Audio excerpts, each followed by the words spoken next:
నీరజ్ చోప్రా.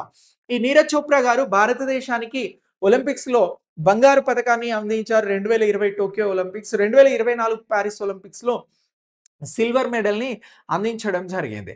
అయితే ఈ నీరజ్ చోప్రా గారు 2016లోనే మిలిటరీలో జాయిన్ అయ్యాడు. ది రాజ్‌పుత్‌కి సంబంధించినటువంటి బేస్ నుంచి ఈయన వర్క్ చేయడం జరుగుతా ఉంది. సో, అయితే ఈయనకి ఇటీవల ఏ హానర్‌నిచ్చారు అని మనల్ని ఎగ్జామినేషన్‌లో క్వెషన్ అడుగుతారు. జావెలిన్ త్రోకి సంబంధించి నీరజ్ చోప్రా గారు very important sports person. So, ఈయనకి లెఫ్టినెంట్ కల్నల్ హోదా ఇవ్వడం జరిగింది ఇటీవల.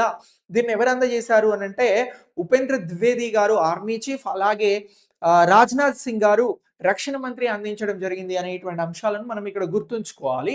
సో, ఇలా ఇగో ఈ అంశం ఇంపార్టెంట్. ఏ హానర్‌ని నీరజ్ గారు తీసుకున్నారు అనంటే లెఫ్టినెంట్ కల్నల్ హోదాను, హానర్‌ని తీసుకున్నారు అని గుర్తుంచుకోండి. ఇలా ఈ హానర్‌ని పొందినటువంటి స్పోర్ట్స్ పర్సన్స్ ఇంతకుముందు ఎవరున్నారు అనంటే కపిల్ దేవ్ గారున్నారు, ఎంఎస్ ధోని గారున్నారు. అలాగే నెక్స్ట్ అభినవ్ బింద్రా గారున్నారు. ఇప్పుడు నీరజ్ చోప్రా గారు గూడా ఉన్నారు.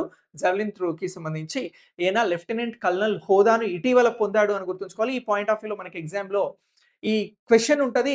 ఆన్సర్ చేయాల్సి ఉంటది.